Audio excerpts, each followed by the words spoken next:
The impossible challenge. The morning everything changed. Carter Blake wiped the sweat from his forehead as he climbed the service stairs of Harrison Renewable Tower. At 36, his body still carried the strength from his years as a military engineer, though now those muscles were built from carrying toolboxes instead of commanding construction battalions. His hands, calloused and scarred from years of honest work, gripped the metal railing as he ascended to the mechanical floor. Today was different. He could feel it in the air, thick with tension and importance. The building buzzed with an energy that went beyond its usual corporate rhythm. Television crews were setting up in the lobby. Well-dressed people with expensive briefcases hurried through corridors. Something big was happening, and Carter was just trying to stay out of the way while fixing what needed fixing. His morning had started at 5:30, making breakfast for Lily, his 7-year-old daughter. She sat at their small kitchen table in their modest apartment, her dark curls wild from sleep, chattering excitedly about the robot she was building from spare parts Carter brought home. Her green eyes, so much like her mother's, sparkled with curiosity and intelligence that sometimes made Carter's heart ache with pride and pain simultaneously. His ex-wife, Nicole, had left when Lily was just 8 months old. No dramatic fight, no warning signs he had noticed. Just a note on the refrigerator saying she needed to find herself, that motherhood and marriage were suffocating her dreams. Carter had come home from a deployment briefing to find half the apartment empty and his baby daughter crying in her crib, diaper unchanged for hours. That moment had redefined his entire existence. He resigned his commission, walked away from a promising military engineering career that would have made him wealthy and respected. The Army had offered him positions at the Pentagon, consulting roles with defense contractors that paid 6 figures. He turned them all down. Because no amount of money or prestige meant anything compared to being there when Lily woke up from nightmares, when she took her first steps, when she whispered secrets only daddies were allowed to hear. Now he worked maintenance contracts, moving between buildings and companies, trading his advanced engineering expertise for hourly wages and flexible schedules. His former colleagues, the ones who had stayed in uniform or taken those corporate positions, probably pitied him. They saw a man who had thrown away his potential. Carter saw something different when he looked in the mirror. He saw someone who had chosen what truly mattered. The crisis unfolds. The emergency call came through his radio at 11:15. All available maintenance personnel to the executive conference room immediately. Carter had been repairing a faulty ventilation system on the 20th floor, but orders were orders. He grabbed his tool belt and headed up, wondering what kind of emergency required maintenance workers in the executive suite. The scene that greeted him was pure chaos masquerading as corporate professionalism.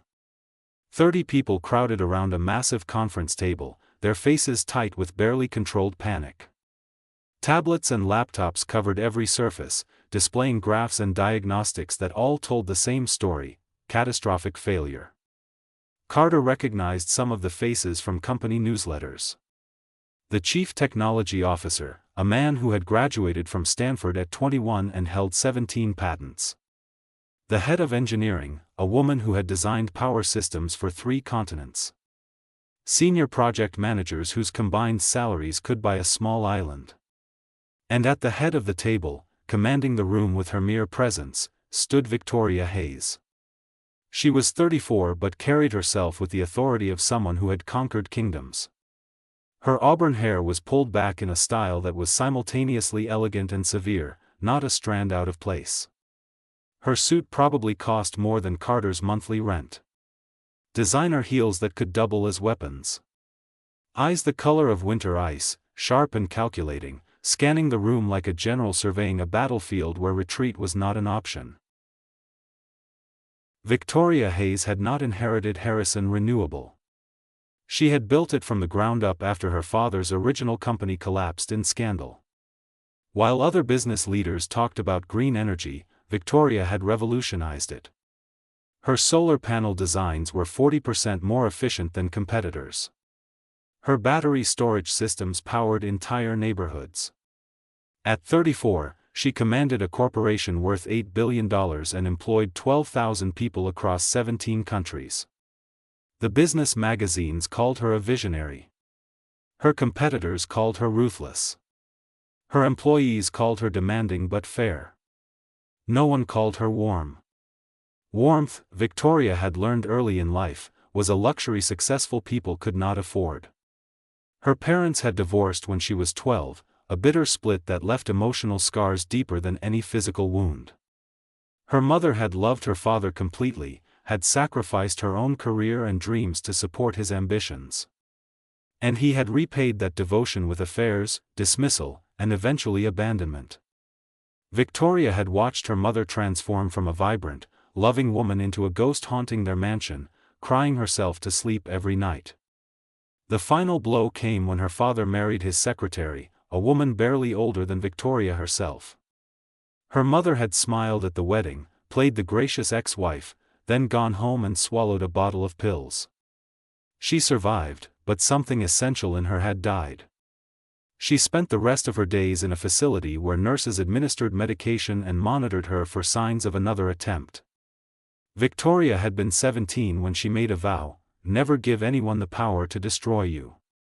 Love was a weakness. Romance was a distraction. People were either useful or they were not. She would build her empire on logic, strategy, and ruthless efficiency. Her heart would remain behind walls so high that no one could scale them. The confrontation. The massive generator that powered both the building and the demonstration grid had failed completely. Without it, the entire product launch scheduled for 2 hours from now would collapse. 200 journalists would leave without a story. Investors representing $60 billion in potential contracts would conclude that Harrison Renewable was not ready for prime time. Government officials would strike them from consideration for federal projects. 5 years of work, hundreds of millions in development costs, thousands of jobs hanging in the balance. All dependent on a machine that had inexplicably stopped working. The senior engineering team surrounded their tablets, speaking in technical jargon that became increasingly desperate with each passing minute. Their initial confidence had evaporated. Now they were grasping at theories, each more unlikely than the last. Carter stood in the corner, tool belt around his waist, listening and watching. He did not have their degrees or their titles. But he had something else: 20 years of experience fixing things in impossible conditions. Generators in sandstorms. Power grids under enemy fire. Electrical systems flooded by monsoons. He had learned that sometimes the most sophisticated equipment failed for the simplest reasons. While they stared at their diagnostic screens, Carter walked to the window. The generator housing was visible from here, a massive structure that hummed with enough power to light up half the downtown district. Except now it sat silent. But Carter noticed something the engineers had not: a specific pattern in the ventilation exhaust, a color and density that triggered recognition from his time in Afghanistan. He had seen this before. Not an electrical failure. A mechanical blockage. Probably something as mundane as debris in the pressure relief system, but in a generator this size, that small problem became catastrophic. Carter cleared his throat. The room did not quiet. He spoke up, not loudly, but with conviction born from certainty rather than arrogance. The pressure relief valve is blocked. The chief technology officer actually laughed. A maintenance worker diagnosing what 15 engineers with advanced degrees cannot figure out. That is adorable. Victoria Hayes turned her ice blue eyes on Carter for the first time. She studied him with the same attention she would give a spreadsheet, calculating his value, finding him wanting. Her lips curved into something that was not quite a smile, more like a cat toying with a mouse before the kill. "You think you can fix my generator?" Her voice was silk wrapped around steel. A machine that cost $4 million, designed by Swedish engineers with triple redundancy systems? "You think you, a maintenance worker, can solve what my chief technology officer cannot?" Carter met her gaze without flinching. He had faced enemy fire. A corporate ice queen did not intimidate him. I have seen this failure pattern before. I can fix it. Victoria's smile widened, but there was no warmth in it. Only challenge. Only mockery. How about this? If you can repair that generator and have it running before 2 o'clock, I will kiss you. Right here. In front of everyone. The CEO of an $8 billion corporation, kissing a maintenance worker. Imagine the story you could tell. The room went silent. Someone gasped. The implications were massive, not just personally but professionally. A video of such a moment would go viral. It would humanize Victoria Hayes in ways her public relations team had tried and failed to achieve for years. Or it would humiliate her beyond recovery. She did not think he could do it. This was her way of dismissing him, of putting him in his place. Making the challenge so ridiculous that his inevitable failure would be the punchline to her joke. Carter looked at the clock. 11:45. 2 hours and 15 minutes. He thought about Lily, waiting for him to pick her up from school today. He thought about all the times people had underestimated him because he chose fatherhood over career advancement. He thought about this woman who had everything except the ability to see people as more than tools or obstacles. Deal, he said simply. And with that word, everything changed. Against all odds. The race against time. Carter Blake did not waste a second. While the executive stood frozen in shock at the audacity of what had just transpired, he was already moving. He grabbed his radio and called down to the maintenance depot. He needed specific tools, a hydraulic lift, and 2 assistants who could follow orders without asking questions. The chief technology officer stepped forward, his face red with indignation. You cannot just go down there and start dismantling a $4 million generator. There are protocols. Safety procedures. Insurance liability. Carter turned, his voice calm but immovable. You have 2 choices. Let me work, or watch your launch fail. Your protocols did not prevent this failure. My experience might fix it. Victoria raised one elegant hand, silencing her technology officer. Let him try. When he fails, we will have our scapegoat. When he succeeds. She let the sentence hang, unfinished, because she genuinely did not believe success was possible. Carter descended to the generator housing, a massive reinforced structure that throbbed with heat even in its dormant state. The engineering team followed, their tablets out, documenting everything for the inevitable investigation. They expected disaster. They prepared their explanations for why they had warned against this reckless approach.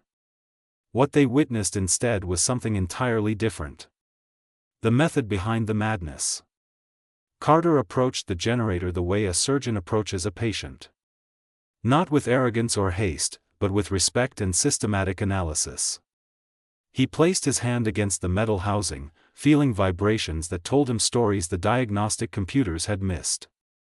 He listened to sounds that were not quite silent, mechanical whispers that revealed secrets to those who knew how to interpret them. The senior engineers watched with barely concealed skepticism as Carter bypassed their sophisticated diagnostic equipment. He traced coolant lines with his fingers, checked pressure gauges with taps of his knuckle, measured temperature differentials with nothing but his palm and years of tactile memory. This is insane, the head engineer muttered. He is guessing. He has no methodology. But Carter did have a methodology. It just was not one they taught in universities. It was the methodology of someone who had kept soldiers alive by maintaining power systems in 120-degree heat with sandstorms that could strip paint from metal. Someone who had diagnosed generator failures while mortars fell nearby, who had jerry-rigged solutions with duct tape and prayer because replacement parts would not arrive for weeks. He located the pressure relief valve assembly, a complex system buried deep within the generator's core. Accessing it required dismantling components in a precise sequence. One mistake could cause catastrophic damage. The insurance cost alone would be devastating. The engineers protested. That requires a complete shutdown sequence. 17 separate safety protocols. Minimum 4 hours just to access that component safely. Carter glanced at the clock. 12:30. 90 minutes until Victoria's deadline. He made a decision that would either vindicate him or end his career. He implemented a partial shutdown sequence, one that maintained minimal power to critical safety systems while allowing access to the problematic valve. It was dangerous. It violated standard operating procedures. It was also the only way to meet the deadline. Victoria's doubt. 3 floors above, in her corner office with floor-to-ceiling windows overlooking the city she had conquered, Victoria Hayes stood alone. She had dismissed her assistants, needing a moment without the weight of their expectations and fears. She poured herself whiskey from a crystal decanter, something she never did before evening. Her hands, she noticed with displeasure, trembled slightly. Why had she made that ridiculous bet? What demon of pride had possessed her to stake her dignity on humiliating a maintenance worker? Victoria walked to the window, watching the generator housing where Carter Blake was presumably failing at his impossible task. She remembered the way he had looked at her. Not with the fear or calculated flattery she received from employees. Not with the predatory interest of men who saw her as a trophy to claim. Something different. Something that made her uncomfortable because she could not categorize it or control it. Her mind drifted, unwanted, to memories she normally kept locked away. Her mother's voice, reading bedtime stories in happier times before the divorce poisoned everything. "Your father does not love anyone but himself," her mother had whispered one night, thinking Victoria was asleep. "I gave him everything, and he gave me nothing but pain. Remember, sweet girl, love makes you weak. Stay strong. Stay alone." Victoria had internalized that lesson completely. She had watched love destroy her mother's spirit, watched devotion become a prison. She had built her empire specifically to prove that she needed no one. That independence was power. That emotional walls were not defenses but foundations. So why did Carter Blake's quiet dignity unsettle those foundations? Why did his willingness to sacrifice a military career for his daughter strike something in her chest that felt dangerously close to admiration? Why did his lack of fear in her presence feel more threatening than any hostile takeover bid? She downed the whiskey in one burning swallow, as if alcohol could scorch away inconvenient thoughts. The breakthrough. In the generator housing, Carter had reached the pressure relief valve. His diagnosis had been correct. The valve was blocked, not by debris as he initially suspected, but by crystallized coolant, a problem that could only occur through a specific combination of temperature fluctuations and chemical reactions. It was rare, but not unprecedented. The senior engineers gathered around, their skepticism transforming into reluctant respect as Carter explained what he was seeing. This was not the work of someone blindly guessing. This was mastery born from experience they lacked. Clearing the blockage required precision. Too much force would damage the valve assembly.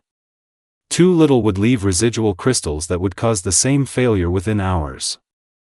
Carter worked with tools that looked primitive compared to the engineer's equipment, but his hands moved with absolute certainty. Sweat dripped down his face. The temperature in the generator housing had climbed above 90 degrees. His shoulders ached. His fingers, already scarred from years of labor, acquired new cuts from sharp metal edges. But he never hesitated. Never second-guessed. He thought about Lily waiting for him at school. About the promise he had made to take her to the Science Museum this weekend.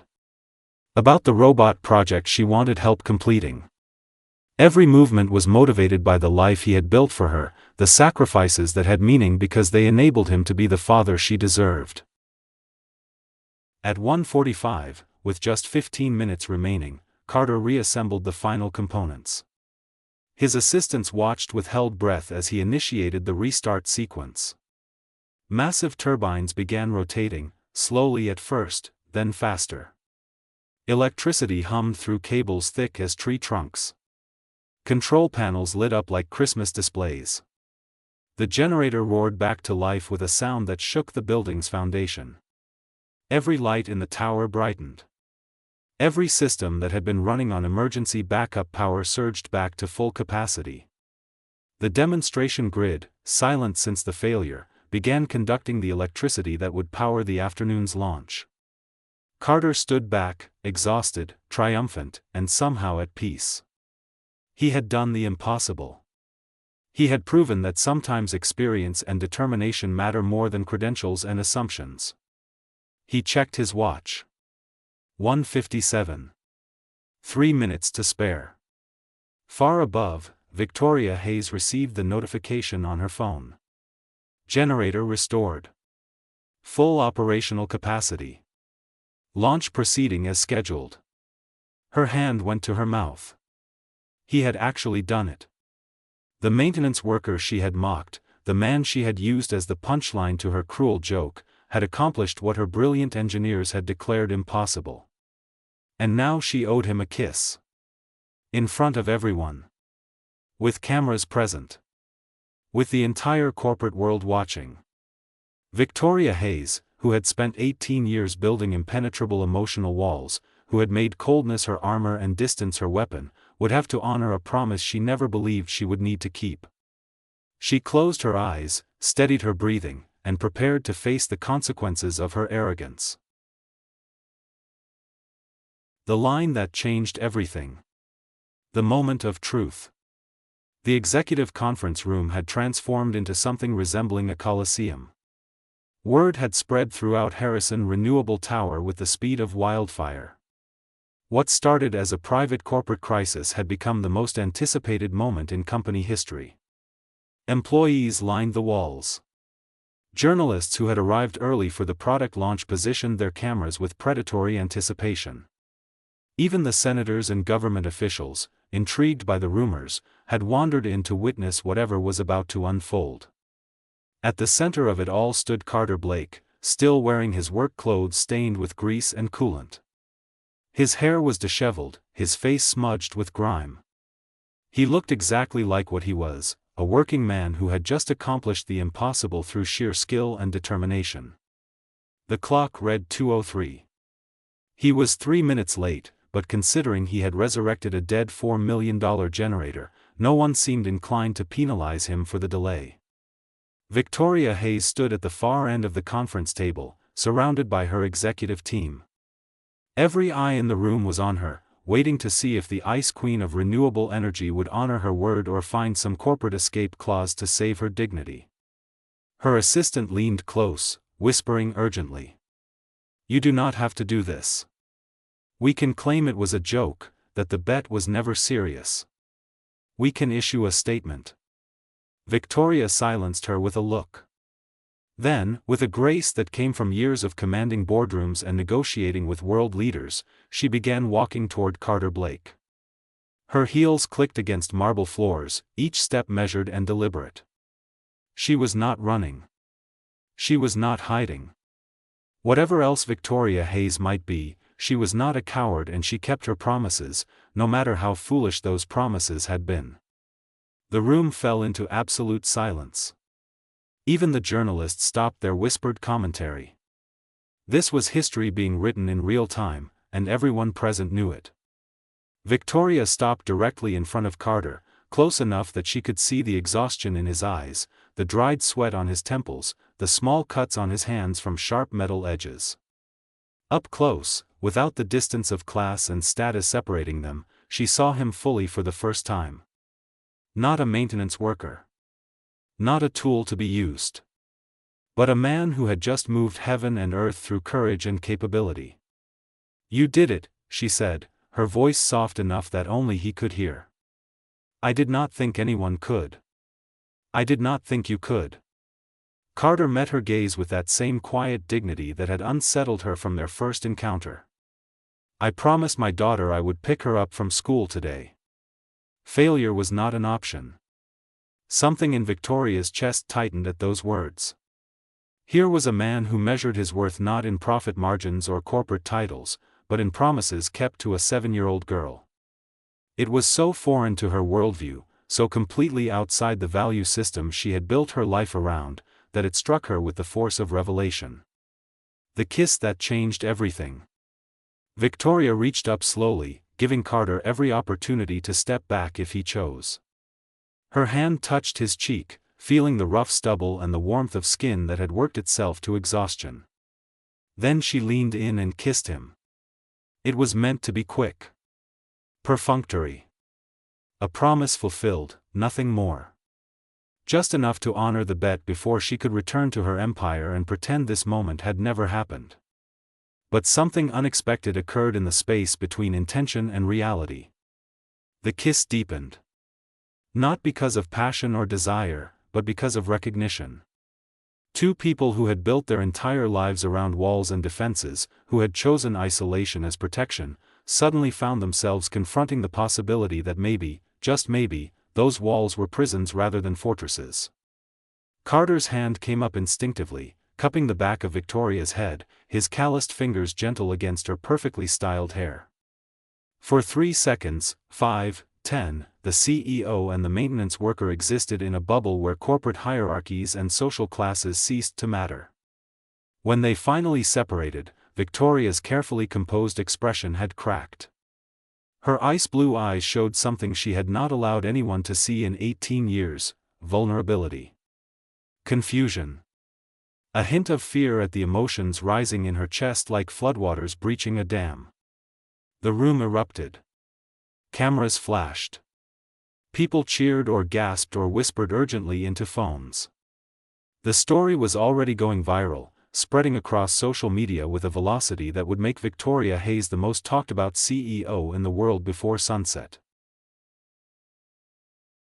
But Victoria barely heard the chaos. She was still looking at Carter, seeing him truly for the first time, and terrified by what that vision meant for the carefully controlled life she had constructed. The aftermath. Carter stepped back, creating respectful distance. He nodded once, a gesture that somehow conveyed both acknowledgement and farewell, then turned and walked toward the exit. He had kept his part of the bargain. He had a daughter waiting for him at school, and that mattered more than corporate drama or viral moments or whatever this strange connection with Victoria Hayes might mean. Victoria watched him go, her mind racing through calculations and consequences.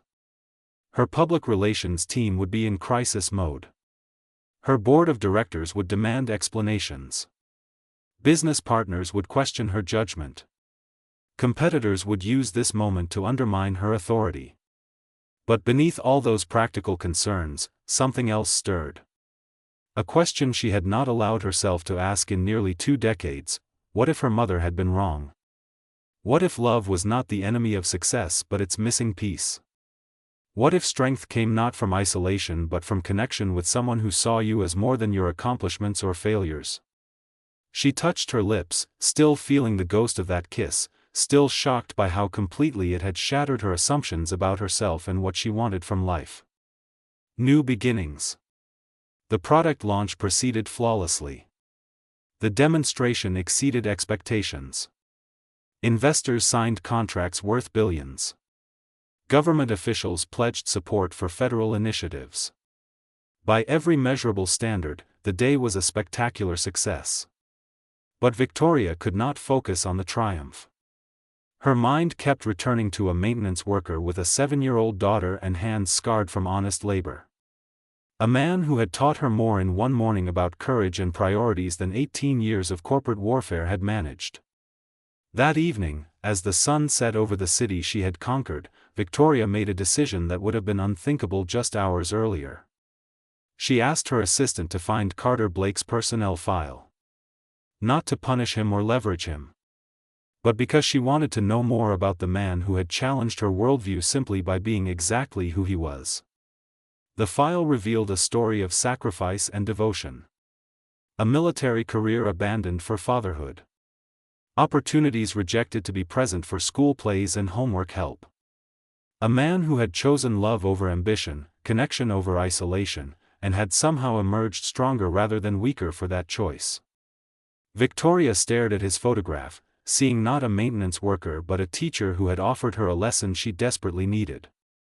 Whether she had the courage to learn that lesson, to tear down the walls she had spent half her lifetime building, remained to be seen. But for the first time in 18 years, Victoria Hayes felt something she had believed herself incapable of feeling: hope. Hope that maybe her mother's final lesson had been wrong. Hope that vulnerability was not weakness but the foundation of genuine strength. Hope that it was not too late to become someone capable of connection rather than just conquest. In a modest apartment across the city, Carter tucked Lily into bed and listened to her excited chatter about the robot she was building. When she finally fell asleep, he sat in his small living room and thought about the woman whose world he had briefly entered. He thought about the pain he had seen beneath her ice, the loneliness that mirrored his own, the possibility that maybe two broken people could help each other heal. He did not know if he would ever see Victoria Hayes again. He did not know if anything meaningful could grow from one extraordinary day. But he knew that something had shifted, both in her and in himself. A line had been crossed, and neither of them could ever fully retreat behind their old defenses again. Sometimes the most important challenges are not the ones we set for others, but the ones we accidentally create for ourselves. Sometimes the greatest victories come not from conquering external obstacles, but from finding the courage to face the walls we have built around our own hearts. And sometimes, just sometimes, a single moment of genuine human connection can begin the transformation of two lives that had forgotten how to hope for anything beyond survival.